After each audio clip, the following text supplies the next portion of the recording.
नमस्कार साथियों, स्वागत है आप सभी का। आज फिर से आपके सामने सेट नंबर 3 का पार्ट 2 लेकर आए हैं। और पार्ट 1 में हम लोगों ने क्वेश्चन नंबर 1 से लेकर 10th तक कंप्लीट कर लिया था। और आज हम 11 से लेकर 25 क्वेश्चन तक कंप्लीट करेंगे। और ये सेट नंबर 3 का जो है वो समाप्त हो जाएगा क्वेश्चन, ठीक है ना। और ये जितना भी क्वेश्चन मेरे दोस्त आपको करा रहे हैं ना, सब बहुत ही इम्पोर्टेंट क्वेश्चन है। मैं खुद से एनालिसिस करके आपको देता हूँ। कुछ ना कुछ हर एक क्वेश्चन में आपको सीखने को मिलेगा। तो आप हमसे शुरू से लेकर अंत तक जुड़े रहिए। हर एक क्वेश्चन को मैं बताऊंगा डिटेल में, और आपको जो लगेगा उचित ट्रिक के माध्यम से, बेसिक माध्यम से, ऑप्शन के माध्यम से सब मैं बताऊंगा। तो आप हमसे जुड़े रहिए अंत तक, ठीक है ना। देखिए क्वेश्चन नंबर 11 जो है बोल रहा है कि 9 तथा 16 का मध्य समानुपाती संख्या क्या है, यानी मीन प्रोपोर्शन क्या होगा। ये 9 और 16 का बता रहा, पूछ रहा आपसे। तो देखिए मेरे भाई, मीन प्रोपोर्शन निकालने का तरीका सीधे, जब भी आपको दो नंबर दे देगा ना, एक्स और वाई दे देगा मेरे भाई, इसका आपसे मीन प्रोपोर्शन पूछेगा। मीन प्रोपोर्शन का मतलब होता है मध्य समानुपाती, ठीक है ना। मीन प्रोपोर्शन पूछेगा तो मेरे भाई सीधे कर देना इन दोनों संख्या के अंडर रूट का मल्टीप्लीकेशन, ठीक है ना। दोनों संख्या के मल्टीप्लीकेशन का अंडर रूट करना, ठीक है ना। जैसे एक्स और वाई दो संख्या दिया जाएगा आपके सामने, तो उसका mean proportion under root X Y हो जाएगा, ठीक है ना।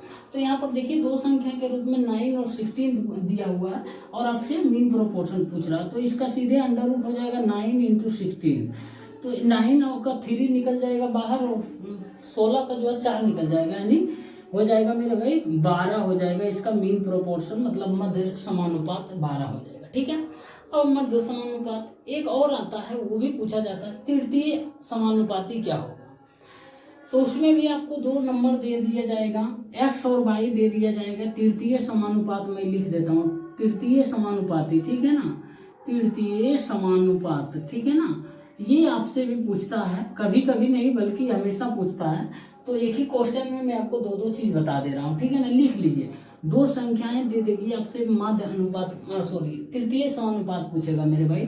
तो इसको क्या करना है मेरे भाई, तृतीय समानुपात आपसे पूछेगा ना, तो ये कर दीजिएगा आप वाई स्क्वायर बटे एक्स कर दीजिएगा, ठीक है ना। वाई स्क्वायर बटे एक्स कर दीजिएगा, या फिर वाई गुने वाई बटे एक्स कर सकते हैं। जैसे इसी का बोलता आपसे कि तृतीय समानुपात निकालने के लिए तो क्या करते हैं मेरे भाई, तो y का मान यहाँ 16 कर देते, 16 इंटू 16 बटे x का मान 9 है। तो यहाँ पर 100 कितना हो जाएगा, 256 बटे 9 मेरे भाई इसका तृतीय समानुपाती होगा, ठीक है ना। देखिए होता क्या है ना, कैसे होता तृतीय समानुपाती, x बटे वाई करते हैं, मान लेते हैं इसका तृतीय समानुपाती z है, ठीक है ना। तो x बटे वाई बराबर y बटे z करते हैं, तो z का मान यही होता है, वाई स्क्वायर बटे एक्स होता है, ठीक है ना। यही होता है, बाकी कुछ ऐसा नहीं होता, ठीक है ना। तो इस तरीके से आप याद रख सकते हैं तृतीय समानुपाती का फॉर्मूला, ठीक है ना। और मीन प्रोपोर्शन यानी माध्य समानुपाती का, बस दो ही पूछा जाता है इस रेशियो में, जो कि बहुत ही इंपॉर्टेंट है, ठीक है ना मेरे भाई। एक और क्वेश्चन है, देखिए रेशियो का ही क्वेश्चन है, ये बहुत ही इंपॉर्टेंट क्वेश्चन है। बोल रहा है कि 500 रुपया को ए बी तथा सी के बीच इस प्रकार बांटा जाता है कि ए के हिस्से का 2/5 भाग से 16 रुपया अधिक बी के हिस्से के 3/4 भाग से 70 रुपया कम तथा सी के हिस्से के 3/5 भाग से 4 रुपया कम, सभी बराबर है। तो आपसे पूछ रहा प्रत्येक को मिलने वाली राशि क्या है। बहुत ही मजेदार सवाल है मेरे भाई। देखिए 500 रुपया है, और ये 3 व्यक्ति के बीच में बांटना है, ए बी और सी के बीच। और कितना बांटना है आपके सामने दिया हुआ है, ठीक है ना। इस रेशियो में बांटना है। तो बोल रहा है कि ए के हिस्से का 2/5 भाग से 16 रुपया अधिक है, यानी एक ए के हिस्से के 2/5 भाग से मेरे भाई 16 रुपया अधिक है, और बी के 3/4 भाग से 70 रुपया कम है, और सी के 3/5 भाग से 4 रुपया कम, सभी बराबर है। तो हम सभी को बराबर कर देते, ए के 2/5 भाग से 16 रुपया अधिक है, ये सभी बराबर होगा। बी के 3/4 से 70 रुपया कम है, बराबर सी के मेरे भाई 3/5 भाग से जो है 4 रुपया कम है, ठीक है ना, वो सभी बराबर है, ठीक है ना। तो अब यहाँ पर देखिए मेरे भाई क्या करते हैं, बहुत ही तगड़ा सवाल है।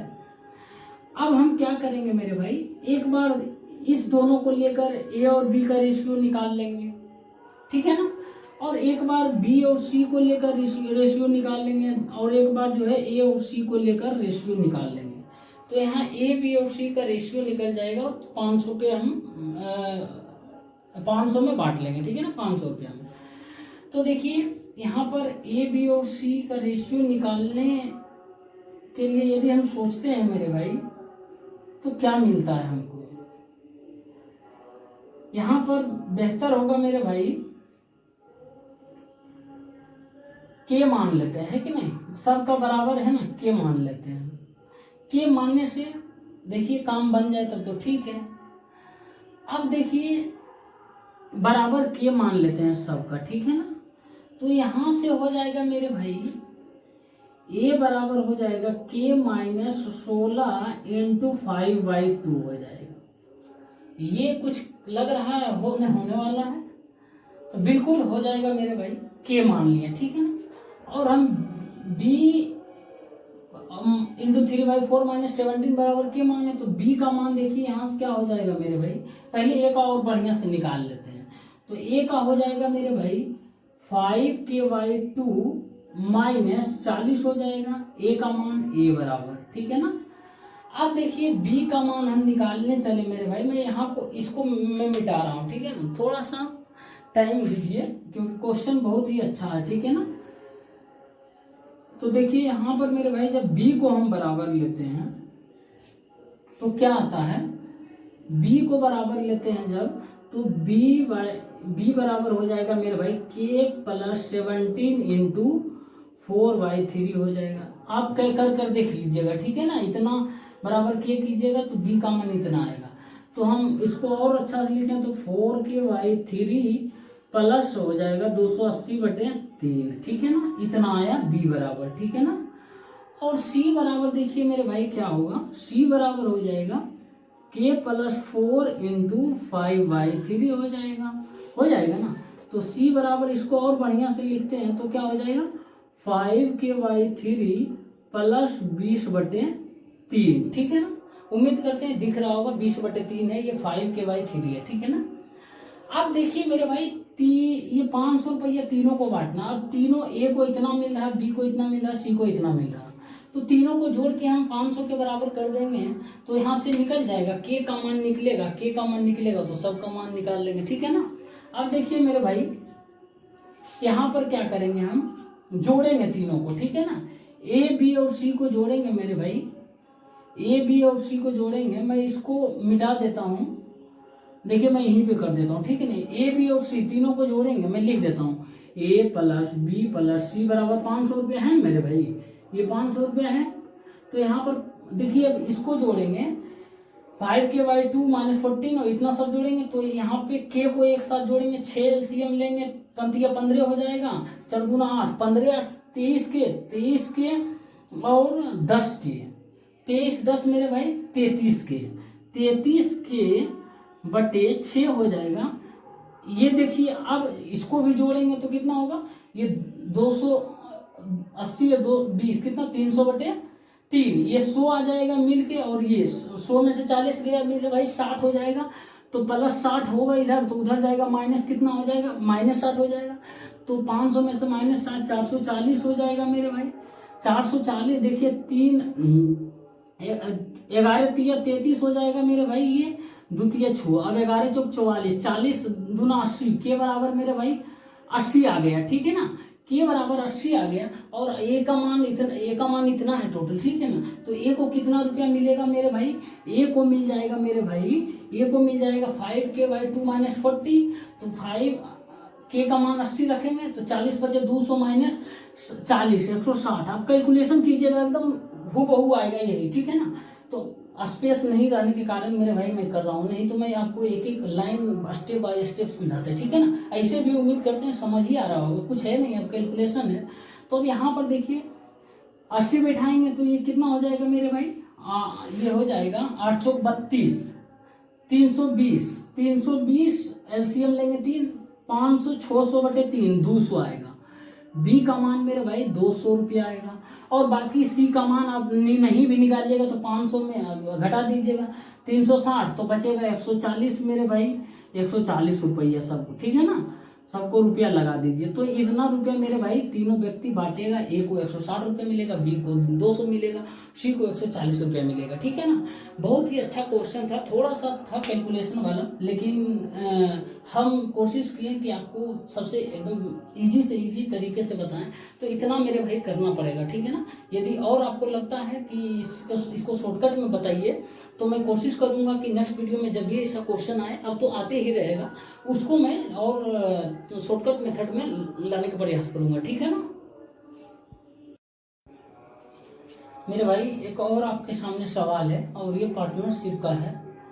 देखिए बोल रहा है ए और बी क्रमशः 15,000 तथा 20,000 रुपया एक व्यापार में लगाते हैं, इनमें इन्वेस्टमेंट करता है, ठीक है ना। 4 माह बाद जो है सी भी 22,500 रुपये लगाकर व्यापार में शामिल हो जाता है। 9 माह बाद जो है बी व्यापार से अलग हो जाता है, ठीक। वर्ष के अंत में वे तीनों किस अनुपात में लाभ को बांटेंगे, ये आपसे पूछ रहा मेरे भाई। जब पार्टनरशिप का मैं टॉपिक बताया था तो मैं पार्टनरशिप में एक ही चीज आपको बताया था कि क्या करता है व्यापार में, नहीं करता है। फाइनली आपको देखना है कितना रुपया इन्वेस्टमेंट किया हुआ है करेंट समय यानी मौजूदा समय में, और कितने समय के लिए वो कर रहा है, ठीक है ना। बाकी कितना निकालता है कितना हटाता है ये फर्क नहीं पड़ता है, बस आपको देखना लगा हुआ कितना पूंजी वो व्यापार में लगाया हुआ वर्तमान में, ठीक है ना। तो वो देखना और कितने समय के लिए लगाता है, बस इन दोनों के मल्टीप्लिकेशन का रेशियो ही मेरे भाई जो है उसके लाभ में बढ़ता है, ठीक है ना। यानी पूंजी और टाइम के गुणनफल का रेशियो ही बढ़ जाता है, ठीक। तो देखिए 3 व्यक्ति है, पहले व्यक्ति है ए है, दूसरा व्यक्ति बी है, तीसरा व्यक्ति जो है सी है, ठीक है ना। ए जो है 15,000 रुपया लगाता है मेरे भाई, 15,000 रुपया लगाता है, और बी जो है 20,000 रुपया लगाता है मेरे भाई। उसके बाद 4 महीना के बाद सी भी 22,500 यानी 22,500 रुपया लगाकर शामिल हो जाता है, और बी 9 महीने के बाद व्यापार से अलग हो जाता है। बी अलग हो जाता है, हमको देखना क्या कितने समय के लिए रहता है और कितने रुपया लेकर रहता है। तो 9 माह बाद अलग हो जाता है, यानी बी जो है 20,000 रुपया इन्वेस्टमेंट किया है, 9 माह तक किया है। बस हमको ये ध्यान रखना कि 9 महीने तक वो व्यापार में रहा, कितना लेकर रहा, तो 20,000 रुपया लेकर। बस आगे बी के बारे में कुछ नहीं कहा, छोड़ देंगे। अब देखिए मेरे भाई 4 महीने के बाद सी भी व्यापार में शामिल हो जाता है। तो 4 महीने के बाद शामिल होता है तो वर्ष के अंत में वो पूछ रहा है, यानी कितना महीना तक वो 22,500 रुपया इन्वेस्टमेंट करता है, पूंजी लगाता है, व्यापार में शामिल रहता है। तो बोलिएगा 4 महीने के बाद आता है, 1 साल तक बोल रहा है, तो 8 महीने तक ये 22,500 रुपया लगाकर वो व्यापार में शामिल रहता है। तो सी जो है 22,500 रुपया मेरे भाई लगाकर 8 महीने तक शामिल रहता है व्यापार में। अब ए के बारे में कुछ नहीं कहा गया, तो मेकर नहीं किया कहा गया, तो मानकर चलते हैं ये सालों भर रहा, यानी 12 महीना तक मेरे भाई ये रहा, ठीक है ना। अब देखिए बस इसी रेशियो में मेरे भाई बढ़ जाएगा जो है धन, ठीक है ना, रेशियो लिख देते हैं। अब जितना संभव हो सके काट दीजिए, ठीक है ना। जैसे 2 0 खत्म, फिर 2 0 खत्म मेरे भाई। अब देखिए यहाँ पर क्या करेंगे हम, क्या 25 से कट जाएगा, बिल्कुल कटेगा। 25 छकी 150, ये 150 बचा है ना, 25 छकी 150, 25 अठी 200, ये 200 बचा, 25 अठी 200, 25 नामा 2 25। अब 9 गुने 8 है, यहाँ भी 9 गुने 8 है, यहाँ भी 9 गुने 8, 6 गुने 12 है, यानी ये 72 होगा, ये 72, ये भी 72, तो तीनों ये भी कट जाएगा, मतलब 72। मैं लिख देता हूँ 72 रेशियो 72 है, तो ये कट जाएगा टोटल मेरे भाई। तो 1 रेशियो 1, और ये जो रेशियो क्या बताए लाभ के अनुपात में यही बटेगा, 1:1:1। और आपसे पूछ क्या रहा, तीनों किस अनुपात में लाभ को बांटेंगे, तो 1 रेशियो के अनुपात में तीनों लाभ को बांटेंगे। बस यही पूछ रहा था आपसे। कितना सिंपल क्वेश्चन था और कितने आसानी तरीके से हम बताएं, ठीक है ना। बस एक ही बात रखना है मेरे भाई, कितना समय तक वो रह रहा, कितनी पूंजी लेकर रह रहा, बस। बाकी क्या करता है नहीं, ये ध्यान देना, ठीक है ना। उम्मीद करते हैं साथियों समझ आ रहा होगा, और समझ आ रहा तो वीडियो को लाइक करते रहिए, ठीक है ना। साथियों एक और क्वेश्चन है, बहुत ही मस्त सवाल है मेरे भाई। देखिए बोल रहा है कि 48 पुरुष किसी काम को 36 दिनों में पूरा करते हैं तथा 72 महिलाएं उसी काम को 48 दिनों में समाप्त कर सकती है। 32 पुरुष उस काम को शुरू करते हैं, 14 दिनों के बाद कुल कितनी महिलाएं शामिल हो जाए कि काम जो मेरे भाई वो 16 दिन में समाप्त हो जाए। मेरे प्यारे भाई बहुत ही प्यारा सवाल है ये। यदि आपको लगता है इस क्वेश्चन को खुद से करें हम, तो आप करिए मेरे भाई, और ईमानदारी पूर्वक जो है इसका आंसर क्या होगा वो कमेंट बॉक्स में बताइए। देखिए जब भी ऐसा क्वेश्चन है महिला, पुरुष और बच्चे के, तो इन तीनों को पहले बराबर कीजिए, इन तीनों का कैपेसिटी निकालिए, एफिशिएंसी निकालिए। मतलब इतना पुरुष, इतना महिला और इतना बच्चे बराबर होना चाहिए। मतलब इतना पुरुष बराबर, इतना महिलाएं बराबर, इतना बच्चा, ठीक है ना। मैं क्या कहना चाह रहा हूँ वो आपको बताने वाला हूँ। देखिए जैसे बोल रहा 48 मैन है, तो 48 मैन किसी काम को 36 दिनों में पूरा कर सकता है, और यही काम जो है मेरे भाई 72 महिला जो है मिलकर, वोमेन लिख देता हूँ, ठीक है ना, 72 महिला मिलकर 48 दिन में पूरा करता है। तो अब देखिए हम क्या करेंगे, यहाँ पे 48 48 कैंसिल, 36 दूना 72 हो गया मेरे भाई। एक मैन बराबर जो हो गया 2 वोमेन आ गया। यही आपको निकालना रहता है, और जरूर ऐसा ही कीजिए जब भी ऐसा आए क्वेश्चन, 3 महिला है, पुरुष है, बच्चा, तो बराबर कीजिए एफिशिएंसी। अब यहाँ एक में जितना काम करेगा उतना 2 महिला मिलकर काम करेगी, ठीक है ना। अब देखिए बोल रहा 32 पुरुष उस काम को शुरू करते हैं, ठीक है ना, और 14 दिनों के बाद कुल कितनी महिलाएं शामिल कर लिया जाए कि काम जो है 16 दिन में समाप्त हो जाए। मेरे भाई देखिए बोल रहा है कि 32 पुरुष, ठीक है ना, तो 32 मैन उस काम को करते हैं और 14 दिन तक करते हैं, यानी 14 दिन के बाद मेरे भाई 14 दिन तक काम करते हैं। उसके बाद जो है कुल कितनी महिलाओं को शामिल करें कि काम 16 दिन में समाप्त हो जाए। तो 32 मैन तो रहेगा ही, फिर भी अभी 32 में 14 दिन तक काम किया, उसके बाद 14 दिन के बाद महिला भी शामिल हो गई। 32 में तो रहेगा ही, साथ में महिला भी मान लेते हैं, एक्स महिला शामिल हो गई, हमको नहीं पता कितना महिला शामिल है, और ये काम जो है 16 दिन में समाप्त हो जाना चाहिए, ठीक है ना। 16 दिन में समाप्त हो जाना चाहिए, जो कि काम इतना के बराबर होगा या ये बराबर, जो लिखना है ये लिख दीजिए। लेकिन ध्यान रहे यहाँ मैं वोमेन पूछ रहा है ना, एक्स वोमेन है ना, तो आप वोमेन को ही रखिए, ठीक है ना। तब 72 वोमेन गुने 48 हो जाएगा, ठीक है ना मेरे भाई। अब देखिए कुछ लोगों के मन में ये सवाल आएगा कि भाई 14 दिन के बाद महिला शामिल होती है, 16 दिन में काम समाप्त हो जाए, तो 2 दिन तो यहाँ होगा, महिला और पुरुष मिलकर 2 दिन करेगा। मेरे भाई क्वेश्चन इंग्लिश आप वर्जन जब पढ़िएगा, मैं माफ़ी चाहता हूँ नहीं दे पा रहा हूँ इंग्लिश लिखकर, तो यहाँ पर हालांकि होना चाहिए हिंदी में कि अगले 16 दिन में काम समाप्त हो जाए, लेकिन 16 दिन में काम समाप्त हो जाता है, दोनों मिलता है तब, ठीक है ना। तो अब देखिए अब करना क्या है मेरे भाई, अब मैन को है ना वोमेन में कन्वर्ट कर दीजिए, क्योंकि वोमेन पूछ रहा है, ठीक है ना। तो एक मैन बराबर 2 वोमेन है मेरे भाई, तो 32 मैन बराबर कितना हो जाएगा 64 वोमेन, तो 64 लिख देंगे मेरे भाई गुने 14, फिर प्लस जो है 32 मैन बराबर फिर 64 वोमेन हो जाएगा, फिर 64 प्लस एक्स वोमेन मेरे भाई, ये 16 काम करती, 16 दिनों में करती है, बराबर 72 वोमेन गुने 48, ठीक है ना। अब देखिए 16 से काट दें, 16 से सब में काट देते हैं, 16 चौका 64, 16 16 48। अब देखिए मेरे भाई क्या, हाँ 14 चौका 56 हो जाएगा, प्लस 64 प्लस एक्स वोमेन हो जाएगा, बराबर ये हो जाएगा 6 21 216 वोमेन ही है तो हटा देते हैं, ठीक है ना, सीधे यहाँ पे रखते हैं। तो ये हो जाएगा मेरे भाई 6 10 को सुनना बाकी है, 4 5 120 प्लस एक्स वोमेन हो जाएगा मेरे भाई बराबर 216। तो एक्स वोमेन हम माने थे बराबर कितना हो जाएगा मेरे भाई, हो जाएगा 96 हो जाएगा, 96 हो जाएगा ना, बिल्कुल 96 हो जाएगा, 12 में 96, ठीक है। तो x बराबर आ गया मेरे भाई 96, ठीक है ना। आप वोमेन हटा भी सकते हैं, कोई दिक्कत नहीं, हर जगह हटाएं तो यहाँ से भी हटा दीजिए, ठीक है ना, एक्स वोमेन, ठीक है ना। तो x बराबर क्या आ गया 96, और माने थे कि आप x वोमेन शामिल करने पर, तो यही पूछ रहा कितनी महिलाएं शामिल करें, यानी 96 महिला शामिल करेंगे तो काम 16 दिन में समाप्त हो जाएगा। मेरे भाई आपको पसंद आया तरीका, थोड़ा भी बहुत आपको लगा कि नहीं कुछ दे रहे हैं, तो आप वीडियो को लाइक करते रहिए, ठीक है ना। आप लाइक करते हैं तो मुझे भी मोटिवेशन मिलता है, और मैं कोशिश करता हूँ कि और बेस्ट से बेस्ट तरीका कुछ बताऊँ और लाकर अच्छा क्वेश्चन दूँ, ठीक है ना। मेरे भाई एक और क्वेश्चन है, ये पाइप एंड सिस्टम का है, ये भी अच्छा क्वेश्चन है। देखिए बोल रहा है कि एक विद्युत पंप एक टैंक को 3 घंटे में भर सकता है।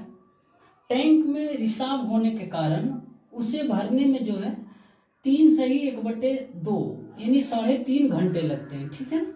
सिर्फ रिसाव के कारण भरा हुआ टैंक कितने समय में खाली हो जाएगा, ये पूछ रहा हूँ।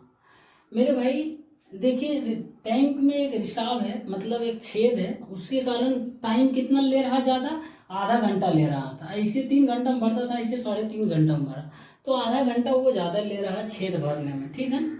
तो मान लेते हैं, देखिए एक टैंक में पंप लगा हुआ है, ए नाम का पंप है, और ये टैंक को मेरे भाई कितने घंटा में भरता है, 3 आवर में भरता है, ठीक है ना। अब जो है टैंक में रिसाव होने के कारण 3.5 घंटा लगता है, मतलब 7/2 घंटा लगता है। अब देखिए ये तो भरने वाला है भी है ही मेरे भाई, और एक दूसरा नल मान लेते हैं बी, वो रिसाव का नाम देते हैं, वो छेद का नाम दे देते हैं बी, ठीक है ना। और ए प्लस बी मिलकर मेरे भाई 7/2 घंटा लेता है, मतलब 3.5 घंटा को 7/2 घंटा लिख सकते हैं ना। अब बस आपसे पूछ रहा है, यानी इसमें वो खाली करने वाला नल है, यानी रिसाव वाला है। रिसाव का मतलब ये समझिए खाली करने वाला नल है या छेद है उसमें, ठीक है ना, मोटा मोटी। देखिए अब इसका एलसीएम लेंगे मेरे भाई, तो एलसीएम देखिए इसका क्या हो जाएगा मेरे भाई, 21 हो जाएगा एलसीएम, ठीक है ना। मैं आपको बता दूं कि जब भी आपको फ्रैक्शन का एलसीएम लेना होता है मेरे भाई, फ्रैक्शन में किसी का एलसीएम, तो ऊपर वाले का एलसीएम ले लीजिएगा और नीचे वाले का एचसीएफ, तो ऊपर वाले का एलसीएम ले लीजिएगा और नीचे वाले का एचसीएफ, यदि एलसीएम निकालना है तो एलसीएम इसका हो जाएगा 21/1, मतलब 21 ही हो जाएगा। और एचसीएफ पूछेगा आपसे फ्रैक्शन का, तो ऊपर वाले का एचसीएफ ले लेंगे, नीचे वाले का एलसीएम ले लेंगे, ठीक है ना। ऐसे करना है। फिलहाल देखिए अब यहाँ पर आते हैं, ठीक है ना। 21 एलसीएम लिए हैं, और एलसीएम जो लेते हैं मेरे भाई, इसका कैपेसिटी होता है इस हाउज का या टंकी का जो है ना कैपेसिटी, उसका कितना वो मतलब टंकी का उसमें मटेरियल लगेगा, ठीक है ना। तो अब इसका इफिशियंसी निकालेंगे मेरे भाई, ये टोटल कैपेसिटी जो है इसको टाइम से डिवाइड करेंगे तो इफिशियंसी आएगा 7 आवर पर लीटर आएगा, ठीक है ना। 21 लीटर का मान लेते हैं टैंक है, ठीक है। अब इसका इफिशियंसी निकालेंगे मेरे भाई, तो 6 आया। अब देखिए मेरे भाई जो है ये नल जो था भरने वाला वो 7 आवर पर लीटर, ये इफिशियंसी है मेरे भाई, 7 आवर पर लीटर भर रहा, ठीक ना। 21 लीटर का क्षमता था, ये आवर पर लीटर भर रहा, ठीक है ना। अब देखिए ये भरने वाला टंकी था, इसको जो है इससे पानी निकल रहा था 7 लीटर पर आवर होगा मेरे भाई, 7 लीटर पर आवर होगा, ठीक है ना। थोड़ा सा जल्दीबाजी में ताकि देखिए, ठीक है ना। अब 7 लीटर पर आवर से भर रहा था, और अब एक रिसाव होने के कारण ये दोनों मिलके 6 लीटर पर आवर भर रहा है, मतलब 1 लीटर पर आवर खाली कर रहा है वो रिसाव के कारण, छेद वाला खाली कर रहा है 1 लीटर पर आवर। यानी मेरे भाई इसका इफिशियंसी जो होगा बी का, मेरे भाई बी का इफिशियंसी जो होगा -1 होगा लीटर पर आवर होगा ना। इससे पता यही चलता है ना। तो अब देखिए -1 पर लीटर होगा, यानी 1 लीटर निकालने में उसको जो है ना 1 घंटा लग रहा था, तो 21 लीटर निकालने में कितना लगेगा, 21 घंटा लगेगा। सीधे 21/1 से डिवाइड कर देंगे, मतलब -21 हो जाएगा। -21 क्या इंडिकेट करता है मेरे भाई, कि वो खाली कर रहा है नल, तो इतना देर में इतना घंटा में वो नल को खाली कर देगा, वो खाली हो जाएगा, ठीक है ना टैंक, ठीक है ना। यदि देखिए समझ आ रहा है मेरे भाई तो आप बोलते रहिए, आप कमेंट में अपना लिख सकते हैं कि हाँ भाई समझ में आ रहा है, या फिर यहाँ पर सुधार करने की ज़रूरत है, मैं करूँगा, ठीक है ना। आप लोगों का ही मतलब ये फीडबैक मुझे अच्छा करेगा, मतलब पढ़ाने के लिए। तो देखिए यहाँ माइनस साइन यही इंडिकेट करता है खाली हो रहा, ठीक है ना। तो ये इस तरीके से करना था क्वेश्चन को। आप ये ऐसे दे देता है रिसाव होने के कारण, असल में कहना है कि दूसरा नल है खाली करने वाला, बस ये आप समझिए। या उसमें जो है छेद हो गया, बस वो नल ही तो है मेरे भाई, पानी निकल रहा, ठीक है ना। उम्मीद करते हैं समझ आया होगा मेरे भाई। एक और क्वेश्चन है, देखिए ट्रेन से रिलेटेड क्वेश्चन है, ये बहुत ही अच्छा क्वेश्चन है। बोल रहा है कि 9 बजे सुबह एक मालगाड़ी जो है ना वो 40 किलोमीटर प्रति घंटे की चाल से एक स्टेशन से चलती है, ठीक है ना। और 5 घंटे बाद एक यात्री गाड़ी जो है वो 56 किलोमीटर प्रति घंटे की चाल से उसी स्टेशन से समान दिशा में यानी सेम डायरेक्शन में समांतर पटरी पर चलती है, ठीक है ना। तो पूछ रहा कितने घंटे में, कितने बजे और कितनी दूरी पर यात्री गाड़ी जो है वो मालगाड़ी को पकड़ लेगी। देखिए मेरे भाई, एक ही क्वेश्चन में 3 सवाल दे दिया है, कितने घंटे में, कितने बजे और कितनी दूरी पर यात्री गाड़ी जो है ना मालगाड़ी को कवर कर लेगी। बहुत ही अच्छा क्वेश्चन है। देखिए एक चीज मालगाड़ी में कुछ पॉइंट्स है आपको जो बताने का है कि जब भी मालगाड़ी या कोई दो गाड़ी समांतर पटरी पर जब चलती है ना तो सेम डायरेक्शन में जब चलती है तो उसका स्पीड जो है मेरे भाई वो घट जाता है, ठीक है ना, माइनस में हो जाता है, घट जाता है। और जब अपोजिट डायरेक्शन में चलती है ना तो दोनों का स्पीड जुट जाता है, चाल के रूप में हम दोनों का चाल ले लेंगे और सेम डायरेक्शन में जब होगा तो वो अंतर ले लेंगे, ठीक है ना। और उसके बाद मेरे भाई दूरी जो है दोनों रेलगाड़ी की लंबाई की के स्थान पर, दूरी के स्थान पर दोनों रेलगाड़ी की लंबाई लेंगे, ठीक है ना। अब देखिए मेरे भाई, बोल रहा है कि 40 किलोमीटर प्रति घंटे की चाल से 9 बजे चलता है और 5 घंटे के बाद ये भी एक रेलगाड़ी चलती है, यात्री गाड़ी, पैसेंजर गाड़ी, ठीक। तो ये 5 घंटे के बाद ये 40 किलोमीटर प्रति घंटे की गति से मालगाड़ी कितना दूरी कवर कर लेगी। तो 5 × 40 कर लेगी मेरे भाई, यानी 200 किलोमीटर की दूरी कवर कर लेगी, ठीक है ना। 200 मीटर की दूरी अब कवर कर लेती है, उसके बाद ये यात्री गाड़ी स्टार्ट होती है 56 किलोमीटर प्रति घंटे की अपनी स्पीड से। उसके बाद मेरे भाई कितनी दूरी, ये क्वेश्चन मेरे भाई देखो, ये क्वेश्चन आप पढ़िए और एक चोर और सिपाही वाला क्वेश्चन पढ़िए, कोई अंतर नहीं है मेरे भाई, वही क्वेश्चन है ना, वही क्वेश्चन है। देखिए तो देखिए मान लेते हैं यहाँ से स्टार्ट हुआ है पॉइंट ए से, ठीक है ना, और जो है मेरे भाई यहाँ तक चला है 200 किलोमीटर तक ये जो मालगाड़ी चली है, ठीक है ना। अब जो है 5 घंटे बाद यानी 5 घंटे बाद 9 बजे चलती है तो 5 घंटे बाद यानी 9 बजे, तो यहाँ 14 बजे पहुँचती है, 2 बजे दोपहर में पहुँचती है। अब 2 बजे के बाद क्या ये जो है मालगाड़ी रुकी रहेगी यहीं पर जाकर, ये भी तो आगे बढ़ेगी। मान लेते हैं x डिस्टेंस तक आगे बढ़ती है ये मालगाड़ी। अब जो है पैसेंजर गाड़ी, इसको 200 किलोमीटर का डिस्टेंस कवर करना है, ये भी करना है, और समय दोनों को जो है ना वो आप देखिए कितने में, समय दोनों को क्या करेंगे, समय बराबर दूरी बटे चाल। अब दूरी जो है ये पैसेंजर गाड़ी का कितना कवर करना पड़ेगा, तो 200 किलोमीटर प्लस x किलोमीटर बटे चाल, चाल कितना से करेगा 56 से।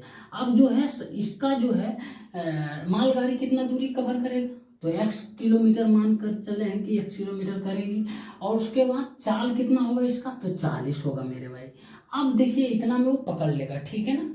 तो अब देखिए क्या होगा, यहाँ 14 10 चौका 40, 14 चौका 56, 7 8 56, 5 8 40। अब क्रॉस मल्टीप्लीकेशन कर देंगे तो 200 × 5 1000 मेरे भाई प्लस 5x बराबर 7 हो जाएगा, ठीक है ना, 7x। तो अब यहाँ पे देखिए 2x बराबर 1000 आएगा मेरे भाई, तो x बराबर मेरे भाई हो जाएगा 500, क्या हो जाएगा मेरे भाई, x बराबर 500 किलोमीटर आ जाएगा, ठीक है ना। 500 किलोमीटर आगे जाकर यानी टोटल 700 किलोमीटर की दूरी पर कवर कर लेगा। क्या बोल रहा, कितनी दूरी पर यात्री गाड़ी मालगाड़ी को पकड़ लेगी, तो इसका आंसर हो जाएगा 500 प्लस 200 बराबर 700 किलोमीटर की दूरी पर जो है वो पकड़ लेगी पैसेंजर गाड़ी मालगाड़ी को, ठीक। अब क्या बोल रहा, कितने घंटे में वो पकड़ लेगी। अब देखिए कितने घंटे में, तो ये तो यहाँ से यहाँ तक डिस्टेंस टोटल 700 किलोमीटर है, तो और कौन कवर कर रहा है मेरे भाई, तो पैसेंजर गाड़ी कर रहा है। तो 700 किलोमीटर डिस्टेंस कवर करता है तो कितना समय लगता है, समय बराबर दूरी बटे चाल, तो चाल से डिवाइड कर देंगे 56 की क्या आ जाएगा मेरे 7 8 56, 2 चौका 8, 25 चौका 12.5 आ जाएगा मेरे भाई, 12 सही 1/2 घंटा आ जाएगा, ठीक है ना। ये समय मिल गया, इतना समय में वो पकड़ लेगी। अब बोल रहा है कितने बजे पकड़ लेगी, तो कितने बजे पकड़ लेगी, 12.5 घंटा पकड़ लेगी। तो 9 बजा है, 12.5 घंटा और जोड़ दो, तो 9 बजा है प्लस 12 सही 1/2, तो कितना हो जाएगा, हो जाएगा 9 12, ये मेरे भाई 12 9 21, रात में पकड़ेगा 9:30 बजे, फिर पकड़ेगा 9:30 में रात में पकड़ेगा इसको, ठीक है ना, क्योंकि 12 घंटा 9 बजे सुबह से 12 घंटा जोड़िए, 9 बजे रात को, 9 बजे रात 12 घंटा हो गया, और उसके बाद आधा घंटा ये, तो 9:30 यानी 9:30 बजे रात को वो पकड़ लेगा इस मालगाड़ी को, ठीक है ना। एक ही क्वेश्चन में बहुत ही कुछ सीखने को मिला आपको, ठीक है ना। तो इस तरीके से आपको करना है। चोर एंड सिपाही का क्वेश्चन भी सेम है मेरे भाई, ठीक है ना। मेरे दोस्त एक और क्वेश्चन है, देखिए बोल रहा कि एक त्रिभुज की भुजाएं दिया हुआ है 9 सेंटीमीटर 9 सेंटीमीटर तथा 12 सेंटीमीटर, यानी समद्विबाहु त्रिभुज है। उसकी सबसे लंबी भुजा पर शीर्ष बिंदु से डाले गए लंब की लंबाई क्या है, आपसे ये पूछ रहा। बहुत ही अच्छा क्वेश्चन है। तो देखिए मैं पहले त्रिभुज बना लेता हूँ, और सबसे बड़ी भुजा मान लेते हैं ये है 12 सेंटीमीटर का, और बाकी जो है मेरे भाई वो 2 भुजा है, दोनों बराबर है 9 सेंटीमीटर और 9 सेंटीमीटर, ठीक है ना। तो इस शीर्ष बिंदु से सबसे बड़ी भुजा पर लंब डालते हैं मेरे भाई, तो इसकी लंबाई क्या होगी, यानी इसकी ऊंचाई वो पूछ रहा। तो परपेंडिकुलर डालते हैं, नाम दे देते हैं, ठीक है ना, ए बी और सी। अब देखिए इसी एम है मान लेते हैं, एम की ऊंचाई पूछ रहा। तो मैं आपको बता दूं मेरे भाई, समद्विबाहु त्रिभुज में जब भी जो मतलब अनइक्वल साइड होता है, मतलब बराबर जो नहीं होता है ना, तो उस भुजा पर हम लंब डालते हैं ना, तो इस भुजा को 2 बराबर भागों में बांटती है, ठीक है ना। तो यहाँ पर जैसे 12 तो ये 6 होगा, तो ये 6 होगा, बी एम 6 होगा और एम सी 6 होगा, ठीक है ना। फिर से बता देता हूँ, जब समद्विबाहु त्रिभुज में सबसे जो बराबर भुजा नहीं होता है, मतलब अनइक्वल भुजा होता है मेरे भाई, उस पर जब हम परपेंडिकुलर डालते हैं सामने के साइड से, तो वो भुजा जो है 2 बराबर भागों में बांटती है, ठीक है ना। तो अब आपसे ऊंचाई पूछ रहा है। देखिए हम क्या करेंगे, अब त्रिभुज का क्षेत्रफल निकाल लेंगे, इन दोनों का त्रिभुज का क्षेत्रफल जोड़ के बड़े वाले त्रिभुज का क्षेत्रफल निकाल लेंगे, ये भी कर सकते हैं।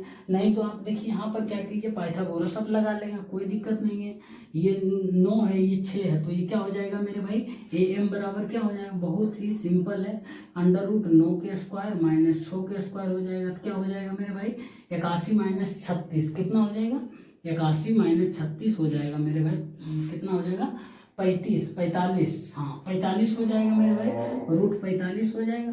तो यहाँ हो जाएगा 3 3 9 5 45, 3√5 आ गया आपके सामने सेंटीमीटर में ए एम। आपसे यही पूछ रहा था, बहुत ही सिंपल है, और क्वेश्चन बुक में बहुत ही डिटेल में दिया है। हीरोन सूत्र से पहले इसका एरिया निकाला, फिर उस एरिया को बराबर किया 1/2 इंटू आधार इंटू ऊंचाई। बिल्कुल इतना नहीं करना, ठीक है ना, अपना दिमाग लगाना और क्वेश्चन को निपटा देना है तुरंत, ठीक है मेरे भाई। एक और क्वेश्चन है, और ये मेंसुरेशन का है, बहुत ही अच्छा क्वेश्चन है। देखिए इस क्वेश्चन में स्टूडेंट्स है ना जल्दीबाजी में गलती कर बैठते हैं, और कहाँ गलती कर बैठते हैं मैं आपको बताने वाला हूँ। बोल रहा है एक घनाकार यानी घन के आकार का धात्विक ढक्कनदार बक्से की प्रत्येक भुजा जो है 8 मीटर है, उसके अंदर और बाहर जो है ना, अंदर और बाहर सभी तरफ से, यहाँ ध्यान दीजिएगा, अंदर और बाहर सभी तरफ से 1.25 रुपये प्रति मीटर स्क्वायर की दर से रंगने का खर्च क्या आएगा तथा उसकी धारिता क्या है।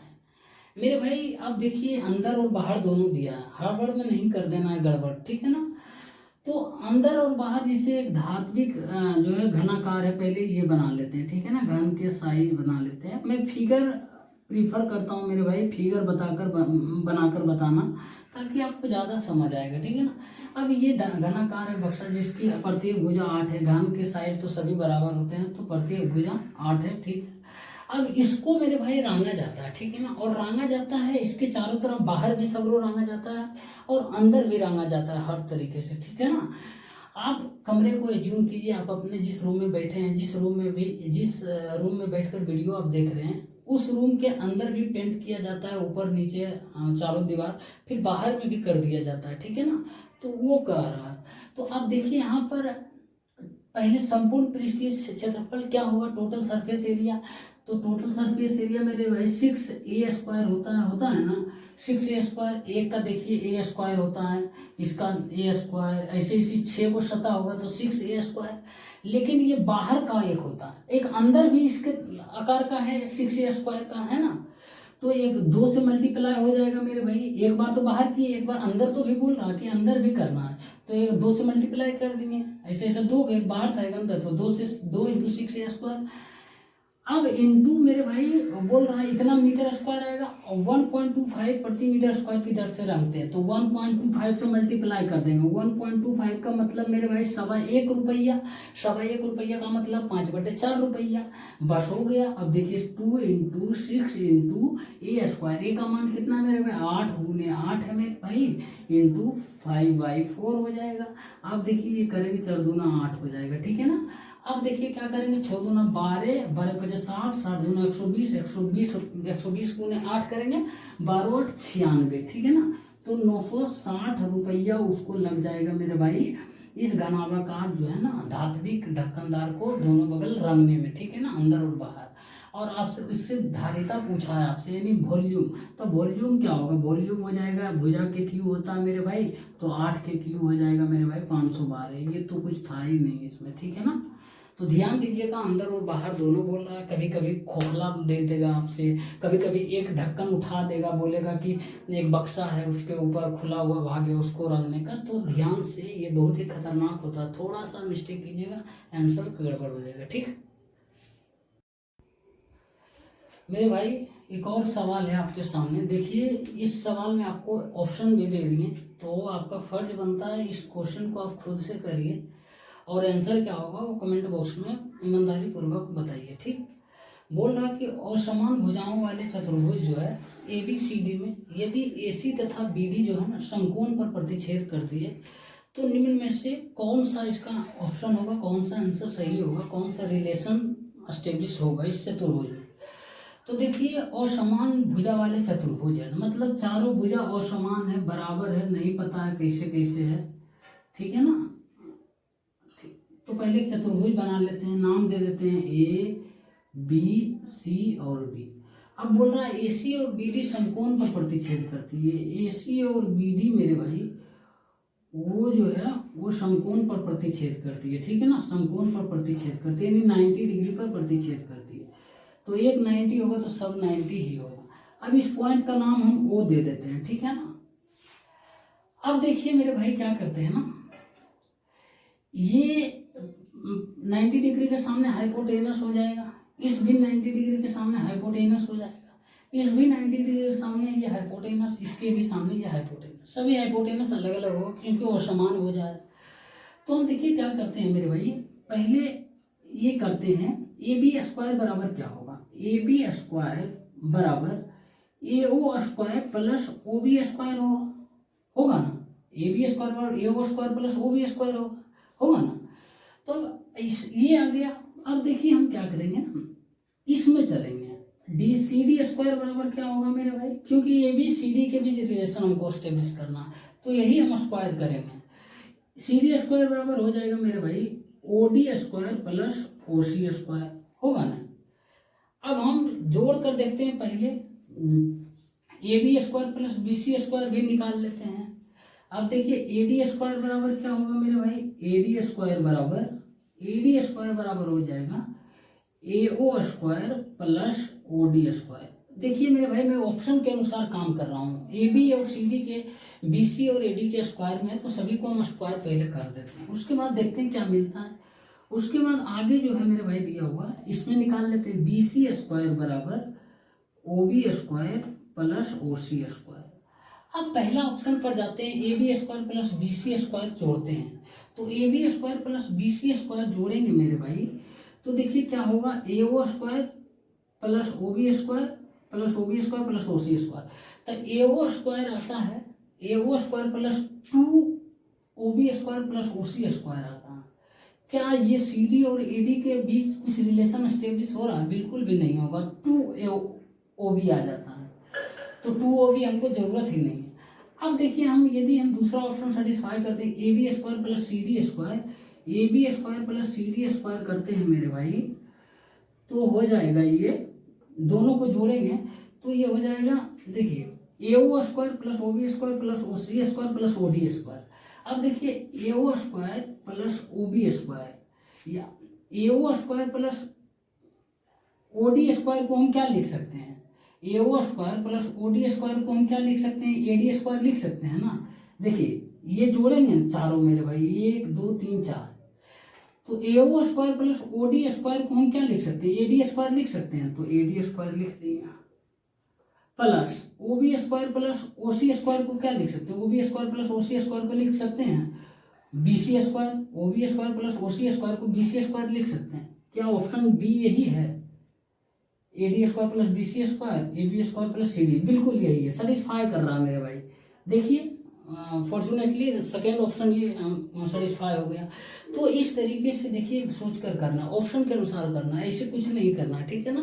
तो जो ऑप्शन है सेटिस्फाई कराना है बार बार पारावारी रखकर, तो जो आ जाएगा वो आंसर हो जाएगा। तो यही आंसर हो जाएगा मेरे भाई, आगे ऑप्शन बढ़ने की जरूरत है नहीं। बाकी आप देख सकते हैं बिल्कुल भी सेटिस्फाई नहीं करेगा, यहाँ पर थोड़ा रिलेशन बनाना था, ठीक है ना, इस दोनों में।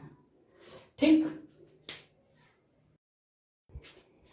मेरे भाई एक और क्वेश्चन है, देखिए, और हालांकि इस क्वेश्चन को मैं टॉप 100 क्वेश्चन की सीरीज में बता दिया हूँ, तो जो भी भाई टॉप 100 क्वेश्चन की सीरीज देखे हैं वो खुद से बनाइए, ठीक है ना।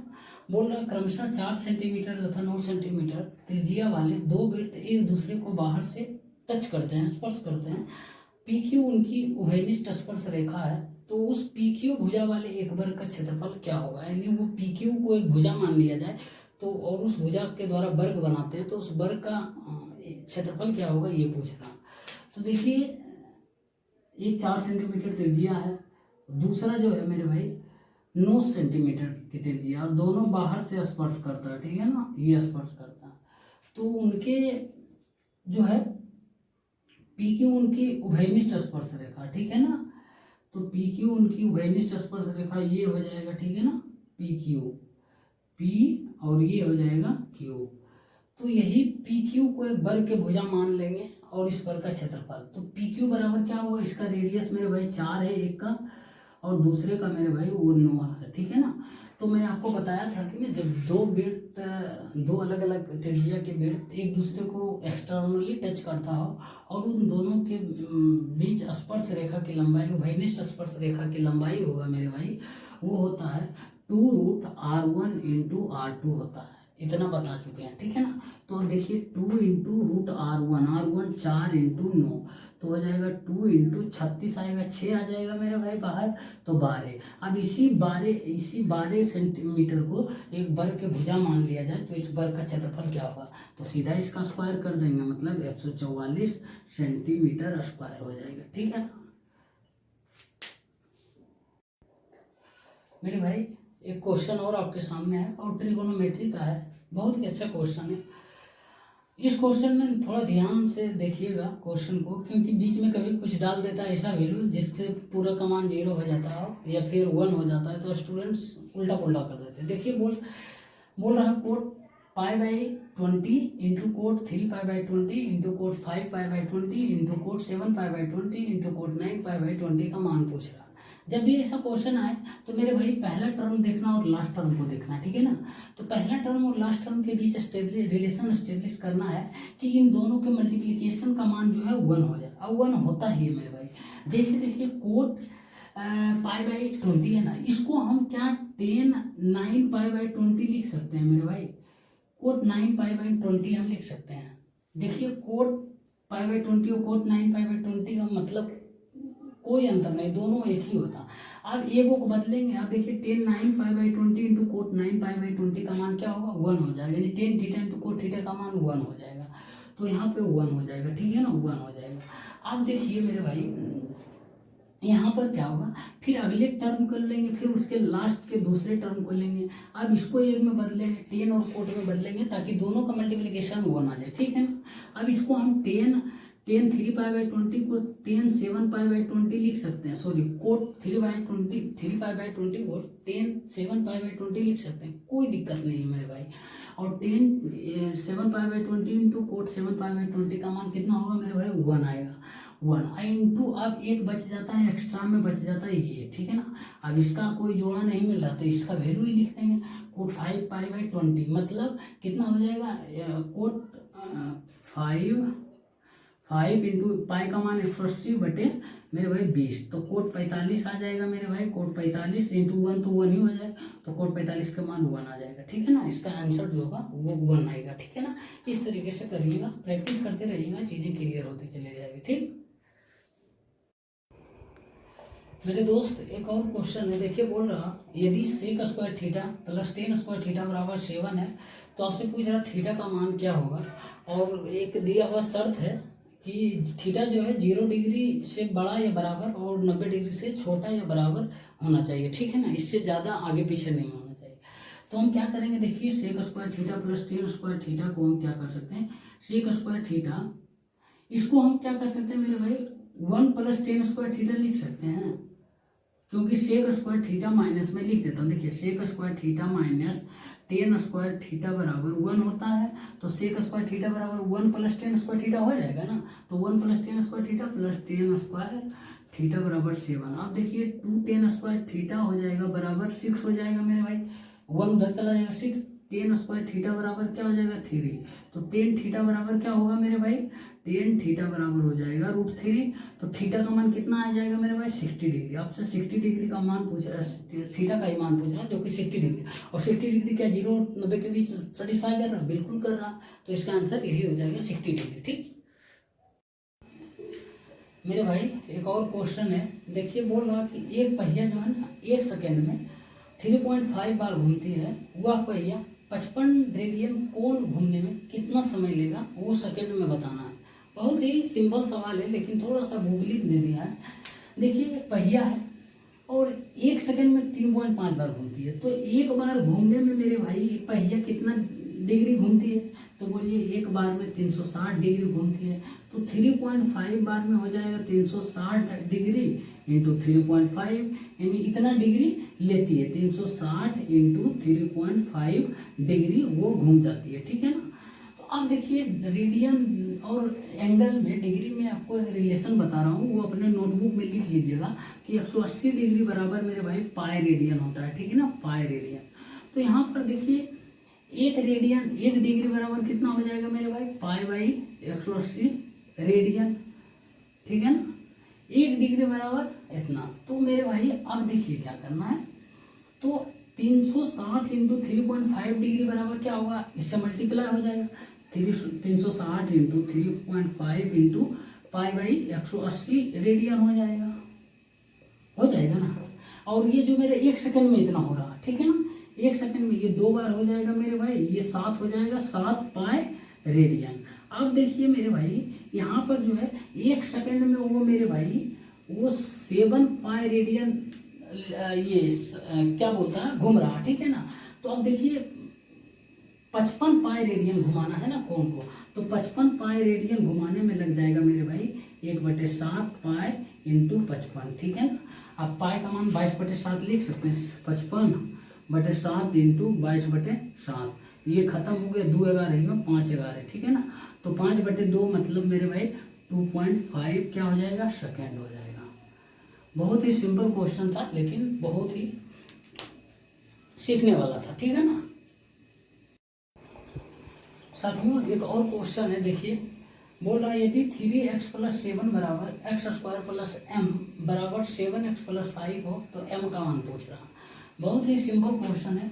देखिए हम पहले क्या करेंगे, इन दोनों को बराबर लेंगे, ठीक है ना, यहाँ से x का मान निकाल लेंगे। तो 3x + 7 सभी बराबर है, तो हम किसी को ले सकते हैं, 2 को बराबर कर सकते हैं। तो 3x + 7 बराबर 7x + 5 है मेरे भाई, तो ये हो जाएगा 4x बराबर 2 हो जाएगा, तो x बराबर 1/2। अब ये दोनों को बराबर ले लीजिए, m का मान निकाल लीजिए, या ये दोनों को मान ले लीजिए बराबर, m का मान इसी को लेंगे। 3 × x का मान 1/2 + 7 बराबर x² + m, x² मतलब 1/2 का स्क्वायर मतलब 1/4, ठीक है ना। तो यहाँ पे क्या हो जाएगा 1.5 हो जाएगा मेरे भाई, 7 8.5 बराबर 1/4 + m। इसको क्या लिख सकते हैं, 17/2 - 1/4 बराबर m। ये एलसीएम लेंगे, 4 34 - 33 बटे मेरे भाई 4 बराबर m, तो m बराबर 4 8 32, 1 4 2 8 4 5 20, ठीक है ना। m का मान 8.25 आ गया और आपसे यही पूछ रहा था, ठीक है ना, बस बराबर करना था। साथियों एक और क्वेश्चन है और ये आज के सेट नंबर 3 का लास्ट क्वेश्चन है।